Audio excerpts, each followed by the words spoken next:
welcome to the second day, first panel of 3 of the second day of the 5th annual Cannabis Sustainability Symposium brought to you by the Cannabis Certification Council.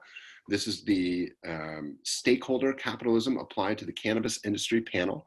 Very excited about this conversation. I'm going to introduce you all to Mark Ross, who's the CEO of Needle Consultants, and really much more than that. I feel like that's not sufficient, but I'm going to just leave it with that. And I'll just add, we couldn't do this panel or other panels or really a lot of what we do without Mark Ross, even the stuff where he's not directly setting us up or connecting us or whatever. He is an incredible resource and very thoughtful and well-connected human being. Welcome, Mark. Thank you so much for being here and for bringing this great panel together for us.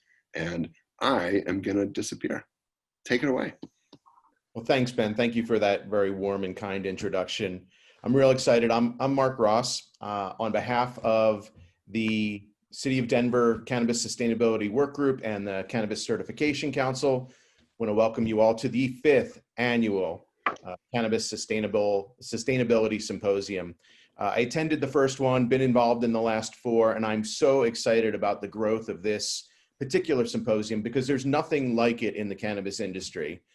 With over 40 sessions this year, you can see the mercurial growth that this subject has in the cannabis industry right now. And it's really necessary for us to have these types of discussions if we want to operate alongside of other products in the marketplace and normalize cannabis. So we've got an hour today to talk about this very unique topic. I'm really excited about the guests that we have here today. This topic is stakeholder capitalism applied to the cannabis industry. And so what I'm going to do first is I'm going to have each of my friends here introduce themselves and tell you about a minute biography about themselves. And then I'm going to set the table for the discussion. So I'd like to start first with my friend, Annie Davis, who is the founder of Growing Impact, and she currently serves as the Vice President of Sales and Marketing for Care by Design, which is a CannaCraft brand and company. So Annie, please.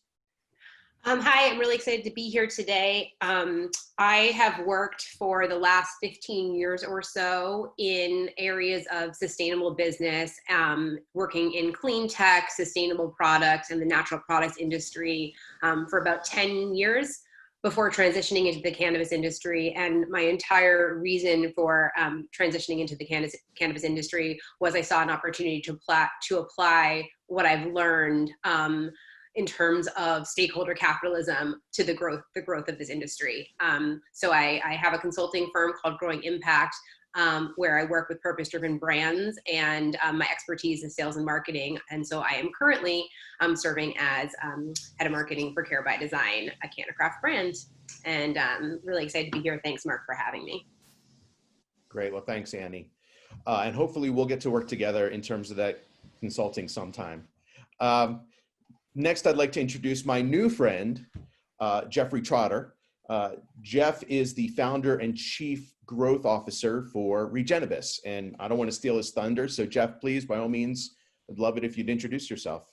Well, thank you ever so much, Mark. Delighted to be here. Only my mother calls me Jeffrey, by the way, and only when I'm in trouble. So Jeff it is. I am, in fact, the co-founder. There are 2 other co-founders. Couldn't possibly do this alone. And Cannabis was formed with a purpose to democratize the opportunity to deliver regenerative growth for all in the cannabis industry. It's a very lofty purpose. Essentially, our multi-platform approach of advisory, membership, and investment is really designed to bring smart ideas, smart people, and smart money into the cannabis industry and help the industry grow to become a better version than perhaps it's on track to become, which sounds a little naughty and contentious for me to say, but that's how we see it. Thrilled, as I say, to be here to talk a little bit more about how our approach is underpinned by the United Nations Sustainable Development Goals and how we use ESG frameworks to help an organization in the cannabis industry develop its expertise that would attract more capital from investors. We'll speak a little bit more about that as we dive in, but thrilled to be here, and thank you very much. Thanks, Jeff. And then amongst these friends, I'd like to introduce my old friend, Matt Lindsay. Matt is the Director of Corporate Responsibility or Social Responsibility for Charlotte's Web. Matt, so if you could please tell the folks a little bit about yourself. Thanks, Mark. Hey, everybody. It's so good to be here. Really appreciate your time and just this opportunity to help continue to build the industry that we are all building together. I've been in cannabis industry since 2012. Been part of the Stanley Brothers organization since then. Social impact and social enterprise has been something that I've pursued and have in some form, some shape, my entire life, really. And it's an honor for me to kind of grow and learn a lot more on how to do that better as part of a public company and part of a real burgeoning industry. So yeah, grateful to be here. Thanks, Matt. So before I let these three eminently qualified and knowledgeable people talk about their areas of expertise, I want to set the table. So before we feast on this meal of knowledge that they will be providing for us, I'm going to set the table and talk a little bit about stakeholder capitalism and some of the ways that businesses are really driving the discussion around stakeholder capitalism and how it can be applied to a business. So let's just start with this guy. 50 years ago, this guy wrote an opinion piece in the New York Times, Milton Friedman, the esteemed economist. And the conclusion of the piece, people were talking about social responsibility and corporate social responsibility, and it was growing 50 years ago. And his conclusion was the only corporate social responsibility a company has is to maximize its profits. And how that was generally interpreted by the business schools and by the law schools was that this corporate social responsibility thing, this philanthropy, this community outreach, that has nothing to do with driving shareholder value and has no place in the business world. Thankfully, that opinion has been undercut over time by a lot of other people, including this guy, Jack Welch, who in the 1970s, he was the longtime CEO of General Electric. And what he said was, on the face of it, shareholder value, which was what Milton was proposing, was the most important thing, is the dumbest idea in the world. And what Jack Welch had described was the underpinnings of corporate social responsibility, community engagement, philanthropy, employee engagement, sustainability, they all contribute to the value of a company, especially over the long term. It may not show up in this month's financials or this quarter's financials, but it shows up over time, and it actually does increase the value of a company. So you had this kind of shareholder value, shareholder capitalism, focused capitalism of Milton Friedman, and then you have this more of a stakeholder capitalism that is now coming to the forefront. And that's what we're really trying to drive here in this discussion. So stakeholders, and I'll get to what they are in a second, shareholders is they're just a subset of stakeholders. All shareholders are stakeholders, but not all stakeholders are shareholders. And what I mean by that is this is a great example of different kinds of stakeholders that companies have. Customers, communities, employees, suppliers, governmental regulators, of course your shareholders, academia, competitors, research centers, ex-employees even, industry bodies.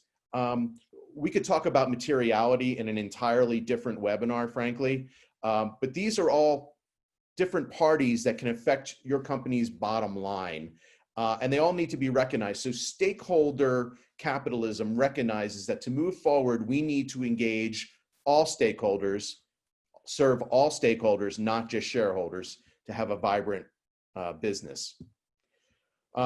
Another discussion, or another part of this discussion that we're going to touch on, is ESG, environmental, social, and governance. So when taking a look at stakeholders and different ways that companies can engage stakeholders, you find these three topics coming up. You find investors looking at these three topics: environmental, social, and governance attributes of a company. And Jeff, I'm sure will talk a bit more about how they can drive value in a company. It's been shown more recently that companies that have strong ESG are better run companies. They're better investments for people. And so this all ties together with stakeholders in this way. When you're looking at ESG, you're really looking at a bunch of different factors and metrics that you can not only build upon, but measure moving forward. So I don't want to run through them all. You can see them on the screen. Everything from climate change and biodiversity and water and energy, social issues from community relations and employee engagement to human rights, labor standards, and governance, of course, board composition, your auditing structure, your executive compensation. These are just examples of ESG factors that can be considered in a greater discussion around stakeholder engagement. So there are a couple different ways that companies have started to address these issues, and we're going to, there are a lot of different ways, frankly, and different ways companies can measure their impact with regard to ESG and stakeholder engagement. We're going to talk about a couple of them today. Jeff is going to speak a lot about the United Nations Sustainable Development Goals. Matt and Annie are going to talk a bit about B Corps. So just to set the table on these, 2015, 193 world leaders got together and signed an agreement.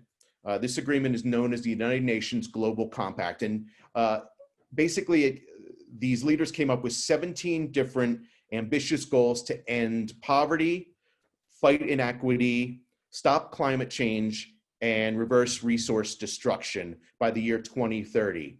And so within these 17 different areas, there are, I think, 146 benchmarks coming due in the year 2020 and 2030 to get us all as a planet in alignment on the road to solve these big BHAGs, these big, hairy, audacious goals, these issues that we are facing as a planetary species.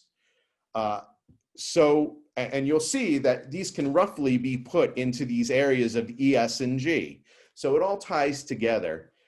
Companies are starting to measure their impact against these benchmarks in industries across the world. So you've got companies like Unilever and Coca-Cola and Hewlett-Packard and Dell and Salesforce and all kinds of companies measuring their advancement and their metrics against the United Nations Sustainable Development Goals and benchmarks.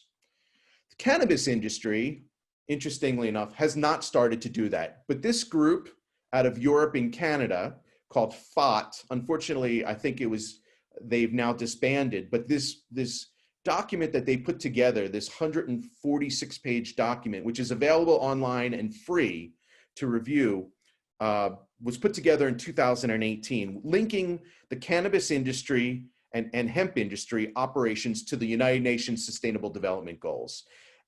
And so it's a really interesting document. I'm sure Jeff will touch on it a bit because it's really what Regenibus does. But I wanted to just put that out there so you had that information. The other way that companies are measuring their ESG or starting to push towards benchmarks of continuous improvement is the B Corp movement. And Matt's going to talk extensively about this. Charlotte's Web is probably the most notable B Corp now in the hemp and cannabis industry. And basically, B Corp is a third-party certifying agency. It's a certification out of a company or a nonprofit called B Lab out of Philadelphia. And it really focuses, again, on ESG, but it divides it into these 5 categories: governance, workers, community, environment, and customers. And you measure your impact against these, and you get recertified every 3 years. There's a continuous improvement that you need to show against these various factors. And if you're successful in going through the process, you get certified, you can use it on your packaging, and more importantly, you get access to this, really this exclusive club of companies like Danone, formerly known as Whitewave. Well, Whitewave is the United States version that you've heard of more than Danone. being one of the larger companies. Patagonia is a certified B Corp. New Belgium Brewing Company is a certified B Corp. So you've got B Corps all over the world. But B Corps should not be confused with benefit corporations. And this is just, again, a little tricky. Benefit corporations is a legal standing recognized in 34 states plus several countries and the District of Columbia. So instead of being an S Corp or a C Corp or an LLC, you can be a benefit corporation, which basically means to your shareholders, you will be measured not just against your financial bottom line, but against your social, environmental, governance, and financial bottom line, basically a triple bottom line company. So that way you can't have shareholders challenging work that you do in these areas, saying you're not focused on the fiscal bottom line because you're doing all this other stuff. Benefit corporations in the legal sense have an obligation to work on things other than just the fiscal bottom line. B Corps, as I just mentioned a minute ago, is this third-party certified company. So not all benefit corps become third-party certified B Corps. If you are a B Corp, you don't have to be a benefit corp to start, but you have to move in that direction if you're located in a state or country that recognizes benefit corporations. You have to do that, I think, within the first cycle. You have to become a legal entity that's a benefit corp. So there we go. I've set the table in all of 10 minutes. That's all I have to present because I want these experts to talk more about what they are good at and what they are working on, which I think you will all find fascinating. So first, I'd like to turn it over to Jeff to talk a bit about his work with Regenibus. So Jeff, please take it away. Thank you ever so much. I'm sorry, Jeff. If you have questions, please, we're going to have time for questions at the end. Please put them in the Q&A, not the chat. I mean, I'll try to find some if there are in the chat, but it's easier to read the Q&A. So thanks very much. Go ahead, Jeff. Well, thank you once again.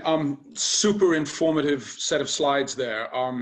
I was then thinking in the background, should I just knock out some of my slides because you've definitely set the table, so to speak, and that's great. It's a little unfortunate that on that table you happen to serve one of my least liked cocktails, which is called the Shareholder, which comprises of Jack and Milton. That particular cocktail is no more. We are sort of moving towards a different type of Kool-Aid, one that is more purpose-centric, and we'll touch on that in a little bit. But good old Jack, good old Milton. I mean, the good news there is that just over a year ago, the Business Roundtable, of course, had their restatement on the purpose of a business with 181 CEOs of some of the biggest Fortune 500 companies. That basically, as I said, restated the purpose of a business, which was to say it's not entirely and only about a particular stakeholder, the shareholder, it's about all stakeholders. And then they set about creating a framework that not only those 181 companies, but pretty much all companies could then follow in terms of delivering to stakeholder value. So, I think that it's very relevant to speak about that and to speak about what's coming down the pipe as we think at Regenibus. So as I've said, my name is Jeff Trotter. I'm the co-founder and chief growth officer at Regenibus. And really wanted to sort of dive in a little bit more around stakeholders and capitals. And notice I use plurals. And certainly Mark has alluded to that too. As I say, I love those slides. So I'll be borrowing those slides from at some point. Why is this an opportunity for the cannabis industry? Well, first let us level set, and there's a list format rather than a schematic format of stakeholders, but also capitals, again, plural. The first bullet in both investors and funders, i.e. shareholders, are a very important specific stakeholder. And of course, their focus is on that first bullet point on the capital. It's really about the money, the economic upside, the financial upside. And therein lies the biggest single challenge facing humanity now as we move through a suite of challenges, whether it's a pandemic, or capitalism gone wrong. This is fundamentally the sort of the way we have been for 60, 70, 80 years, and the opportunity to change is very much there. And so what we wanted to do is just sort of talk a little bit more about other stakeholders, clients, customers, consumers. They might sound like they're all the same, but they're just different terms depending upon whether your business is in the B2B space, business to business, business to consumer, business to enterprise space. Now these particular stakeholders, and certainly that last one, consumers, are ever increasingly important, because consumers, certainly Gen Z, millennials, you now know that they are about to inherit this earth, and they will for sure vote with their wallets. Increasing numbers will show that 84% of millennials are obsessed with impact. And so we need to then factor, what do we mean then from impact, and what kind of impact are we talking about when it's really just beyond economic impact? So we'll talk a little bit about social impact as well as environmental impact. Of course, employees are very important stakeholders. You only have to ask all of those employees who, as a result of the mess that we're currently in, who have lost their jobs and their roles. But when they're in businesses, of course, they could be quite vocal in terms of how they are expecting their organization to behave. And they will do that by having conversations increasingly with the leadership and the board. And as Mark alluded to earlier, the board is an ever increasingly important aspect of what's going on in a company. And it's all the more reason that we look closer at boards so that we ensure that there is equity and diversity and inclusiveness in those boards. That's a critical aspect of what we're looking at from a stakeholder perspective. I also mentioned civil society and SEEs, social environmental entrepreneurs. These are the groups that keep corporations and companies and governments on their toes in terms of what really matters to the broader construct outside of business. And those are very, very important stakeholders. And then of course we have governments and regulators, because we can be impacted by them, but we can equally impact them. We can influence as well as be influenced by them. So just level setting in terms of this view of not just one very important shareholder, but multiple stakeholders. Same with capitals. The over-focus on the economic capital and the upside of growing a business has been for the last 50, 60, 70 years, maybe before that, all around the money. Of course, we can't forget the other forms of capital, because they're increasingly important. Intellectual capital and human capital. I mentioned employees earlier, but the other two forms of capital are rarely spoken of, and even in some of the biggest companies in the world, they're rarely spoken of, and therein lies both the challenge and the opportunity. Because unless we start factoring in social capital and natural capital, then frankly, it makes no difference how successful economically your business is. If we run out of natural capital, meaning the stuff that we use to make goods and to grow goods, etc., then we're all done. And I think the sooner we all realize that there is a system at play here, and that the system isn't just tied to those first two bullet points, then that's what we're looking to address. Not just in the cannabis industry, but for sure in the cannabis industry now, which is the focus of the team at Regenibus.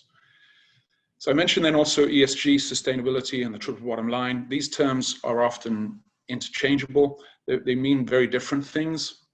And I'll talk a little bit more about ESG than I will do about sustainability and the triple bottom line.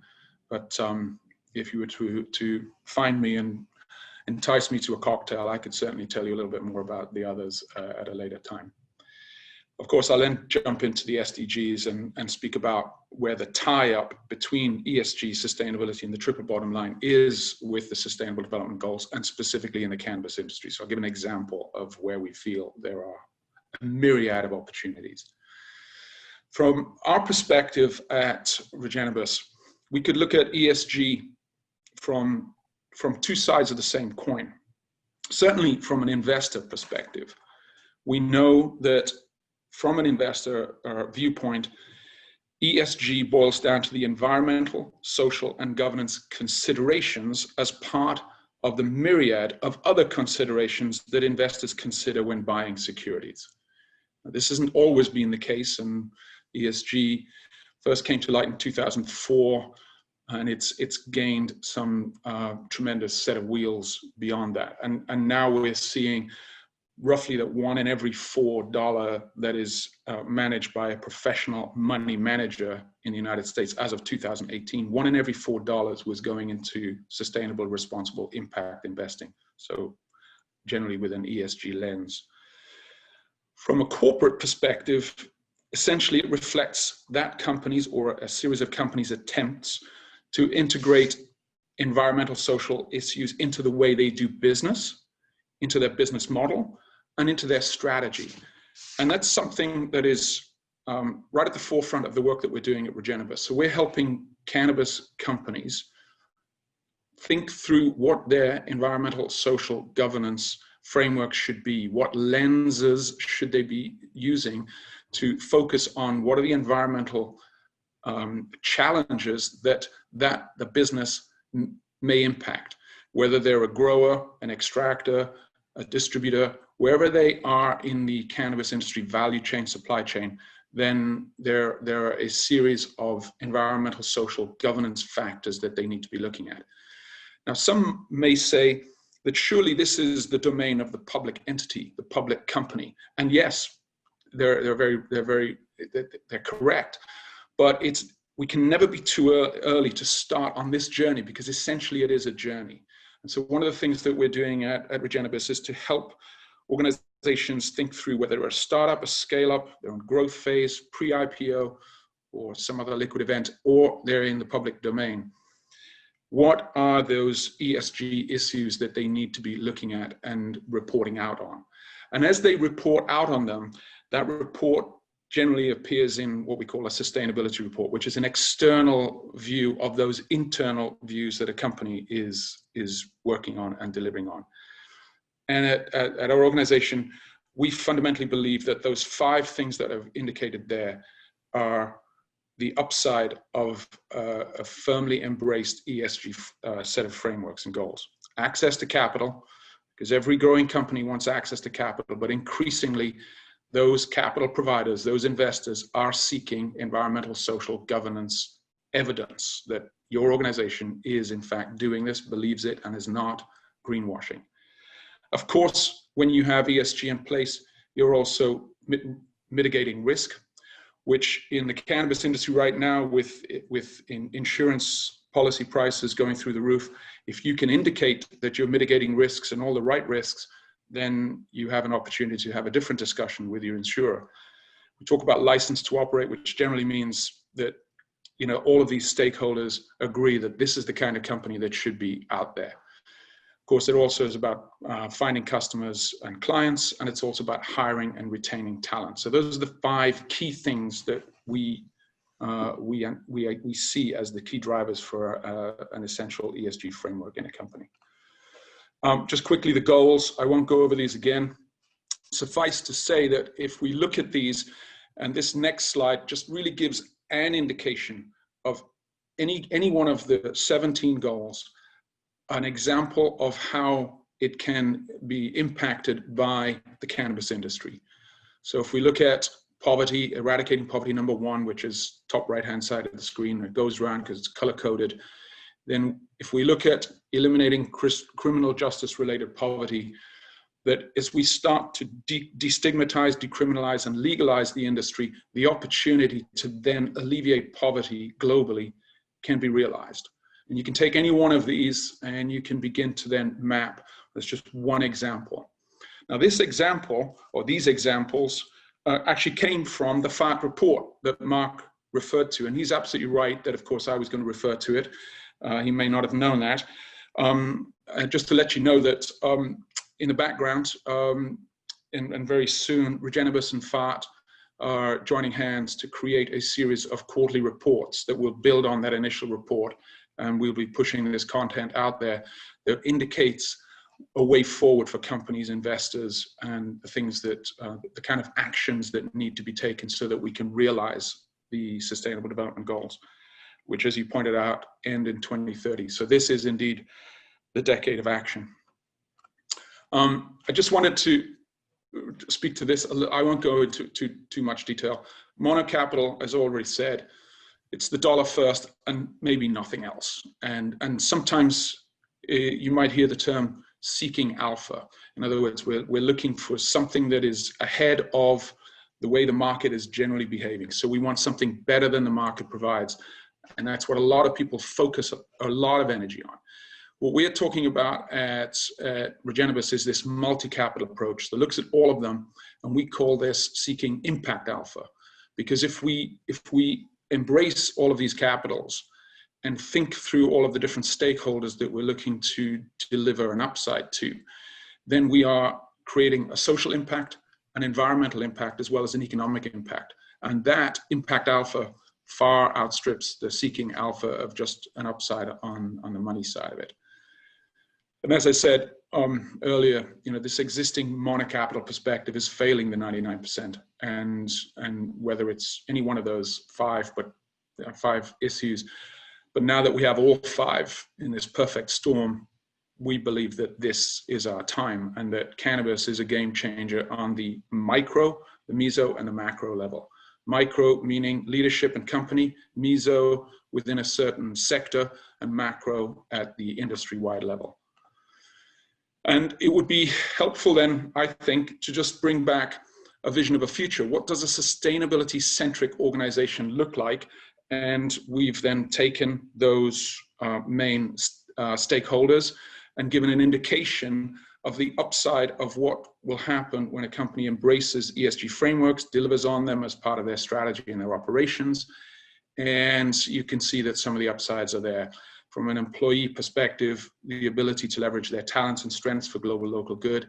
Also talks about personal fulfillment and happiness, which is very apropos for the employees and maybe less so for employers, but those times are changing. And so that's just a quick way of looking at how if a full embracing of ESG frameworks and sustainability in the cannabis industry, this is where we feel there will be an upside. I think that's it from me. Hey, Jeff, thank you so much. I know you've given this talk over, I think I saw you give a similar talk at Emerge a few weeks ago over an hour period. I appreciate you condensing it down and giving everyone a taste. I highly recommend everyone check out Regenibus and reach out to Jeff if you want to start to infuse this type of work into your business. But I'd love to turn it over to Annie now, because Annie is a great bridge between what Jeff was talking about and what Matt's going to be talking about from the B Corp perspective and the B Corp movement. So Annie, please take it away. Thanks. I think we'll definitely have common themes across all of our presentations, which is great to hear. Just like kind of the thoughts moving in a similar direction. I started kind of studying and working on stakeholder capitalism and corporate social responsibility as a student at Harvard Business School in 2005. And at the time, corporate social responsibility was not even a term that was used. Stakeholder capitalism was not a term. Corporate citizenship was kind of what businesses were doing related to social impact. And it was largely from a standpoint of kind of how we show up in the community and doing something to give back. And that was the rationale for why companies had any type of corporate citizenship program. It usually involved donating to nonprofits in their community, and that was great. But it was detached from the business, and it was like a company had a foundation arm, and that was like their social good. And we have, over the last 15 years now, moved to a world where, as my previous panelist described, we are now have a number of business reasons beyond simply doing good and simply being a positive impact on the world. So why stakeholder capitalism? And both Mark and Jeff have touched upon this, but there are truly reasons that drive business profitability to profitability to engage in these types of programs and to incorporate these concepts of ESG and these sustainable development goals into one's business, attracting talent, engaging employees, improving financial performance, the ability to win licenses, reducing business risks, accessing capital, community acceptance. And I just want to go into some statistics to highlight these reasons. So, number one, employees engage with purpose. Cone Communications is one of the leading the thought leaders on corporate social responsibility and consumer purchasing and employee engagement. 71% of employees want their company to provide opportunities to make a positive impact. 78% of employees want to help their company fulfill its social mission. 94% of consumers consider being an employer an important part of responsible business practice. And in a study by Deloitte, they found that staff showed 30% higher levels of innovation at purpose-driven companies. And these companies revealed 40% higher rates of employee retention. So you're reducing recruiting costs, increasing your ability to attract high levels of talent, especially with regard to millennials. 55% of employees would work for a socially responsible company, even if salary were lower. So you have an ability to access talent sometimes at a lower price. Consumers shop for purpose. Again, study by this similar study from Cone Communications, 90% of shoppers are likely to switch to brands that support a good cause given similar price and quality. 87% of consumers will purchase a product because a company advocated for an issue that they care about, especially in a world of cannabis consumer brands where there are limited opportunities to market to consumers, and oftentimes consumers are making decisions at the shelf. There's a huge opportunity for companies that have a social purpose to win over new consumers. Customer loyalty, 80% of Americans report stronger loyalty to purpose-driven brands. And consumers also will refuse to shop for companies that do not share their sense of purpose. 76% will refuse to purchase a company's products or services upon learning that it supported an issue contrary to popular belief. And it's interesting on the right, looking at kind of what are top social issues for millennials, some things that are really prominent in the cannabis industry, like crime and criminal justice, the economy, healthcare.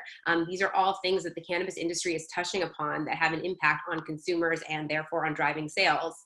And then Jeff spoke to this a little bit too. Historically, if you look at companies with high ESG performance, high performance on these social and environmental metrics, because they're likely reducing their business risk by caring about these macro level impacts on the world and the future operations of their company, they often have a lower cost of capital and have higher operational performance. If you look at indices of the stock price of companies with high ESG performance, they generally are on average higher than their peers across similar industries. So there are real reasons, financial reasons, to take stock of these types of social and environmental performance metrics.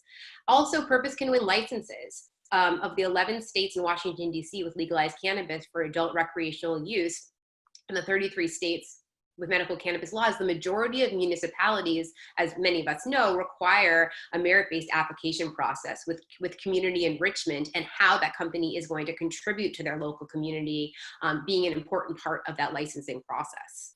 So there are all these reasons, kind of beyond just doing good for the sake of doing good, to incorporate social environmental metrics into social environmental programs into how we operate our businesses. But I also believe that the cannabis industry has a really unique opportunity to measure these types of initiatives and use those to communicate to the general public, to legislators, the positive impact of the cannabis industry with regard to job creation, with regard to reducing impact on the environment, with regard to enhancing our communities, reducing violence, improving criminal justice. These are all things that demonstrate the cannabis industry is not kind of what people may have thought it was years ago. And the industry that we who work in it understand to be a positive influence on society, we need to be able to measure that. If we can't measure these impacts, then we can't communicate that they matter. And so that's why frameworks begin to be really important. And we spoke about this in the beginning with Mark's comments, how there does not yet exist kind of a strong framework for the cannabis industry to measure and communicate these social and environmental factors and social environmental performance. So one potential framework that we can look at is the certified the B Corp certification, amongst others. And so, you know, kind of over the last 20 years or so, we had certifications like USDA Organic and Fair Trade Coffee and Energy Star, measuring kind of how responsible or how the impact of a product. And so the Certified B Corporation it's a certification that measures the impact across an entire company. So looking not just at the products they make, but how they operate their business. What's really unique about the B Corp certification is that it's a third-party certification that verifies that a company is actually doing what it says it does. So I think Matt's going to go into a little bit more detail regarding the certification itself, but the certification measures social environmental performance, transparency, and accountability. There are over 2,000 certified B Corps in the world across 40 countries, 140 industries. Some of the most notable ones are Patagonia, Ben & Jerry's, Seventh Generation. So the certification for to become a certified B Corporation, you go through a very rigorous process of reporting on governance in your organization. So your mission, how you're structured, what your board of directors looks like, ethics, transparency, questions about kind of how you treat your workforce, compensation, benefits, job flexibility, community engagement, a number of environmental metrics related to the sustainability of your operations. And then with regard to customers, like who are you serving? Are you serving people who are historically an underserved population? Are you bringing products or services to people who otherwise wouldn't be able to access those? But the B Corporation this certification was built for a world and a universe that did not necessarily consider some of the unique aspects of the cannabis industry and some of the unique things that the cannabis industry is addressing today. And so we couldn't just take this existing B Corp certification and drop it into the cannabis industry, but I do think that there's an opportunity to kind of build upon a framework of the B Corp certification process, but to add in some ways of measuring some of the things that the cannabis industry is doing to really move the needle, for instance, on social equity, which is definitely one of the major issues in our industry, hiring policies, community investment, what are companies doing to support the communities in which they operate, how are they owned and governed, but also things like with as the industry grows, how are specific companies supporting legacy operators? Does your brand source from cultivators who operated under the illicit market? Are you employing people who are formerly convicted or formerly incarcerated? I currently work in the cannabis wellness space, and companies that kind of go above and beyond their own business, but are investing in clinical trials to demonstrate kind of clinical trials to enable the industry to make more medical claims. One thing right now is really a challenge on the cannabis wellness side is we are unable to make claims around a lot of the things that this medicine actually does.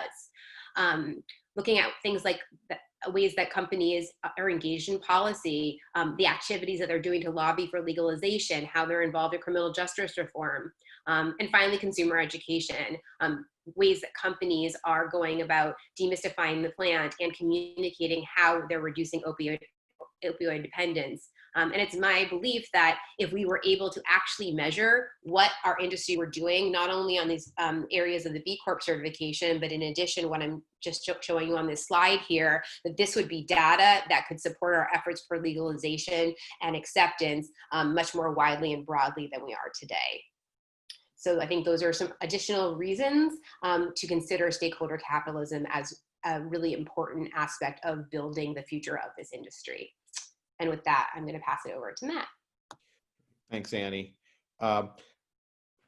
Again, folks, we're going to have about 5 minutes for question and answers. I see some are coming in, so please add to it if you'd like. And we'll turn it over to Matt now to talk about Charlotte's Web and what they've been experiencing in the B Corp process. Thanks, Mark, and Annie and Jeff. Amazing work, just putting things out there for the community.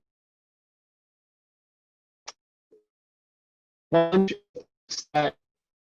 said, that I won't go. I don't want to unearth necessarily the nuances of B Corp certification process, and it's arduous. I'll just say that it takes a long time. But over 100,000 companies are using the B Impact Assessment platform, and I want to encourage you and your company to start taking a peek into that. As Annie just laid out, there's not really a comprehensive certification process quite yet with the B Corp community. I will say that Annie, myself, and others are putting the bug in the ear of the B Lab leadership on embracing cannabis, embracing this industry, which is for sure on a trajectory to be a mainstay in households across the world. And we're all pioneers in that, and we're all putting that forward. One thing I wanted to start with is the biggest stakeholder in this whole conversation, in my humble opinion, is the employee. Nothing gets done in this industry without workers, without doers, without strong leaders, without unified teams, and without a unified collective action towards a goal. And what we've seen and experienced a lot of, I've been in, like I said earlier in my intro, I've been here since 2012. I came from the nonprofit world. I came from doing social enterprise work in Juarez, Mexico, actually from the height of the drug war all the way to actually working for a legal cannabis company. So it's kind of breakneck experience for me from one end of the spectrum to the other. But what I've seen here in the last 8+ years is, sort of a disjointed effort towards this kind of foggy goal. Where is cannabis going? What are we doing, and why are we on the planet? I think it's easy to kind of sketch that out, is that we're here to benefit others. We're here to bring opportunity, not just employment, not just new products, but a new way of life. And not that cannabis has to be the focal point. Cannabis, in fact, is a spoke in the wheel of greater change that we're all experiencing. But back to the point of employees being the biggest stakeholder, in order for us to really move and drive this industry forward, we have to take a couple steps backwards and look first and foremost at culture and understand what am I doing as a leader within my organization to really drive the hardcore change that everybody is craving, right? I don't need to go into the details of what this current climate and society is bringing about in terms of the desire for true change and for heartfelt connection to community around us. And I think that's one of the things. As we started in the B Corp journey, we started looking at the B Impact Assessment, we started unearthing so much data. It was really reflective. It was us looking in a mirror at ourselves. I'll be the first to say that Charlotte's Web is not perfect. I've seen us go from literally zero company, no company, to now a public company. And I've seen this full gamut, and I've experienced every step of the way. I've worked for 3 different executive administrations for Charlotte's Web. I've seen a handful of different type of leadership come in and try to put their imprint on what we're doing and why we're doing it. But one thing that's held true, and I think what B Corp has helped us galvanize or solidify or hold tightly to, is the mission being deeply challenged. Good intentions suck. Good intentions always will fail us, always.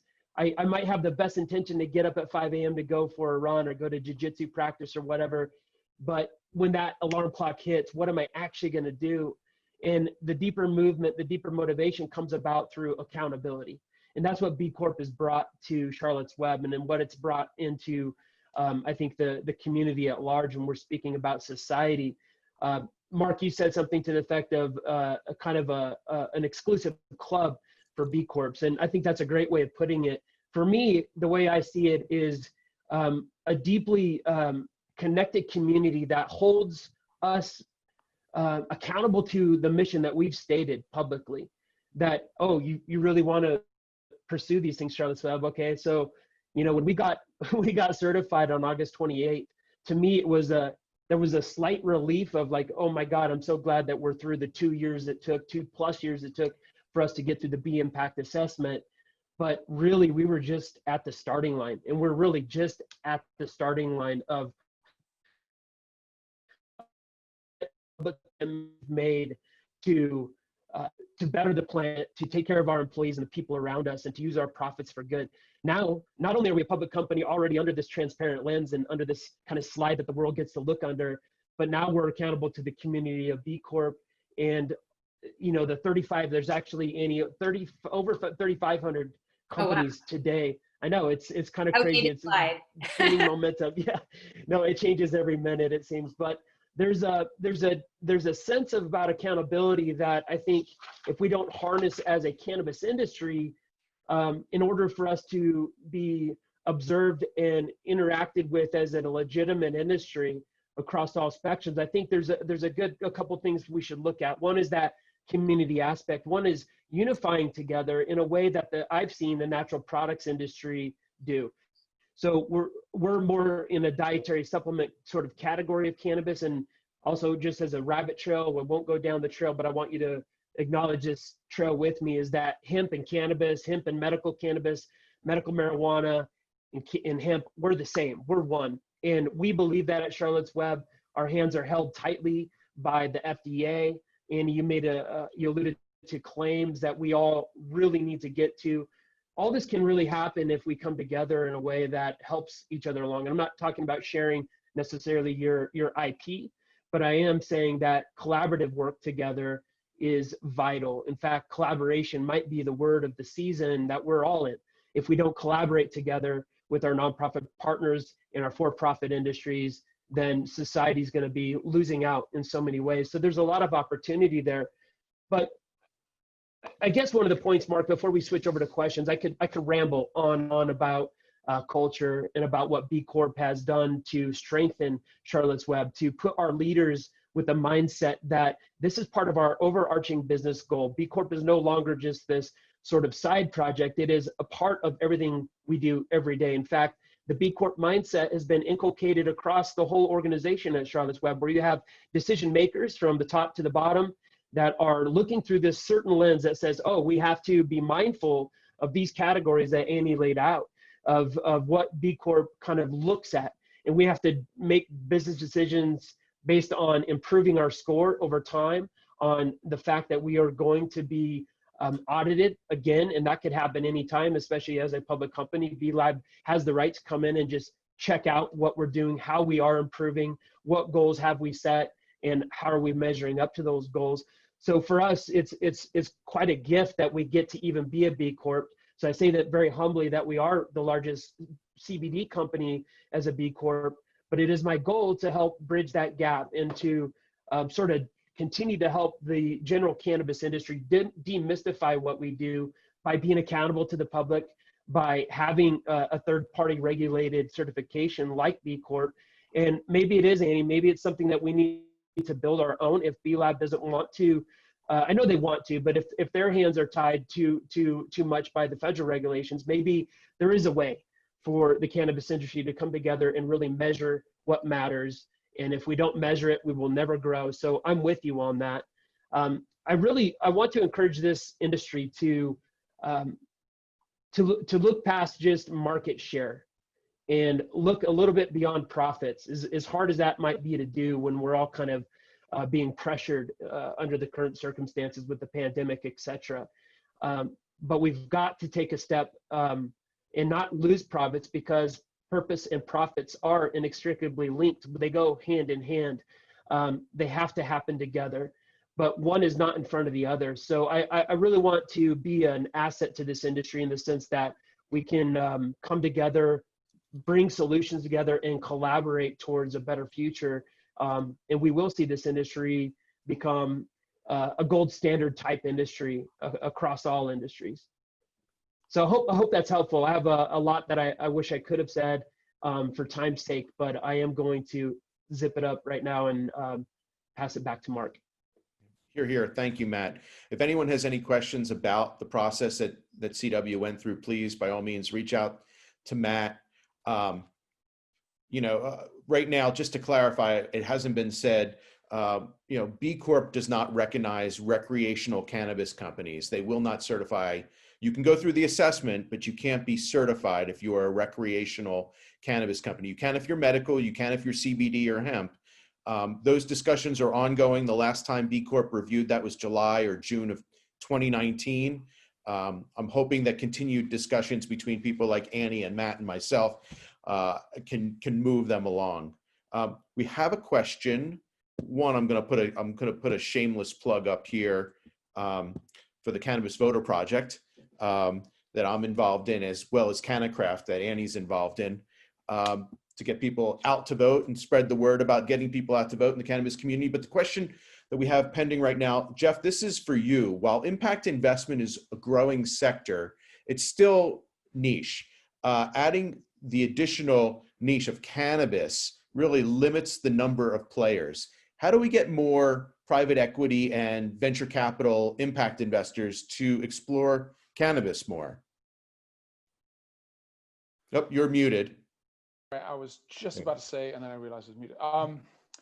It's a great question. There's a lot of nuance in the question. I won't get bogged down in the semantics of what is a niche and what isn't a niche, but when $1.04 is invested in this space, it's no longer a niche and it's growing. I would say maybe two things in response from a private equity venture capital perspective. Maybe they don't want to get involved. Maybe they can't shift their model. Maybe the model that they're working to works fine for them, but it's not working fine for many others in the sense that it's returning on their investment for the best part, but it's not looking at all other forms of capital. I don't think. There may be some evidence that some are, so I don't wish to be sort of absolute in that sense. So there's a little bit about the philosophy there, but also, fundamentally over time, venture capital and private equity firms will begin to better understand that actually they have a fiduciary responsibility to return maximized shareholder returns. And the market will show time and time and time again that organizations that do embrace environmental social factors as well as governance do outperform others.